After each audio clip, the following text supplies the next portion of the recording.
এখানে একটা পনিটেল করেছি, এখানের একটা সেকশন, এটাকে আমরা টুইস্ট করে পাফ করব আর সামনে ফ্রন্ট ভেরিয়েশন করব। এগুলো খুব ইজি হেয়ার স্টাইল, ঝটপট হয়ে যায়।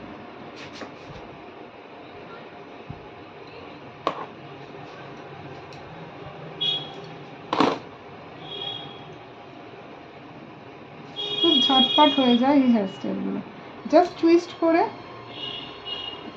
পাফ করব।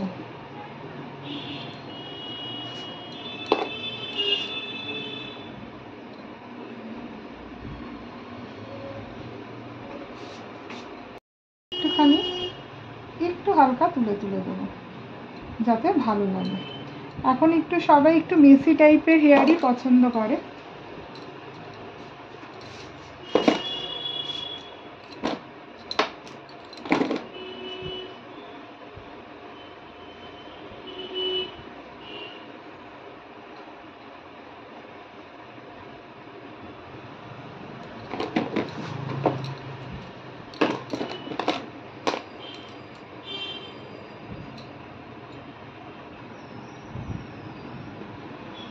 ঝটপট হয়েও যায় আর সেইভাবে চুলে ক্রিম্পিং করতে হয় না। হয়তো ক্রাউন পোর্শনটা একটু ক্রিম্পিং করতে হয়, ব্যাস ক্রাউন পোর্শনই, আপনার এই লেন্থে ক্রিম্পিং না করলেও চলবে।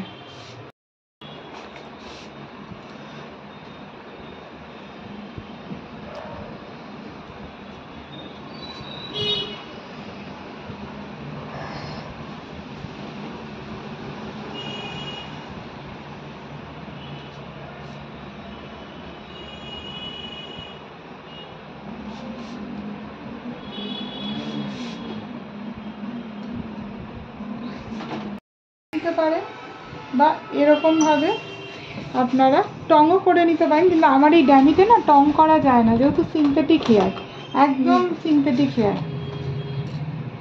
আর নইলে এরকমভাবে ইনার রোল করতে পারেন যেরকম ইচ্ছা, বা এরকম রোল করতে পারেন, যেটা আপনাদের মনে হয়। আমি একটু এরকমভাবে করছি। আমি এখানে টং করে দেখেছি, আমার এখানে টং হচ্ছে না।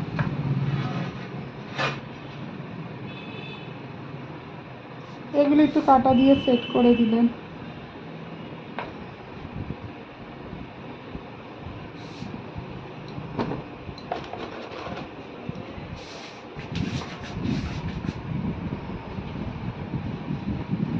এক একটা এক এক পজিশনে। এটা একটু এরকমভাবে করলাম, এটা একটু এরকমভাবে করলাম। এগুলোতে প্রথমে ক্লিপ দিয়ে একটা বেস করে নেবেন যাতে না পড়ে, তারপরে এই যে এন্ডসগুলো আছে এগুলো কাটা দিয়ে সেট করলেন। যেহেতু টং হচ্ছে না, ছোট চুল হলে বা এগুলো খুব তাড়াতাড়ি হয়ে যায়, আপনি টং করেও নিতে পারেন, কিন্তু আমার ড্যামিতে টং হচ্ছে না,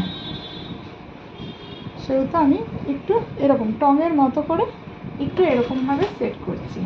যেহেতু আমার একটা ক্লিপের বেস হয়ে গেছে এখানে, এই যেখানে ক্লিপের বেস দিয়েছি, একটা ক্লিপের বেস দিয়ে নেবেন, তারপরে আপনারা করবেন।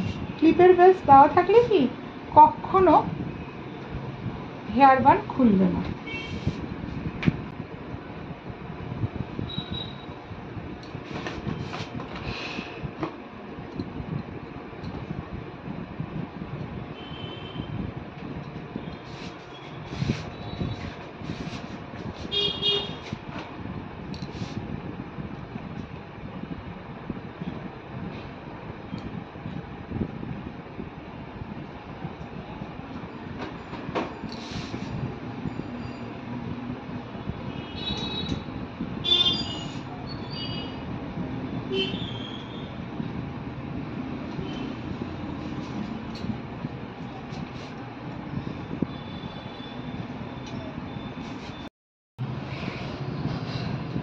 আর এখানে এই ড্যামির হেয়ার প্রচুর, আপনারা এত হেয়ার পাবেন না, মানে অরিজিনাল মাথায় এরকম হেয়ার কম থাকে, সেক্ষেত্রে আপনাদের এতগুলো রোজ করার প্রয়োজন পড়বে না।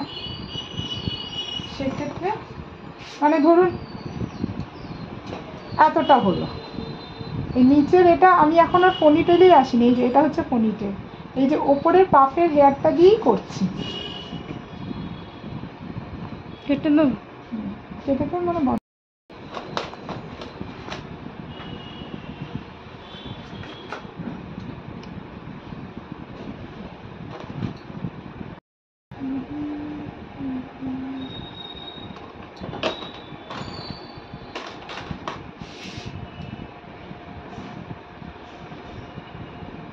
ক্যামেরাটা না বুঝবে কি করে।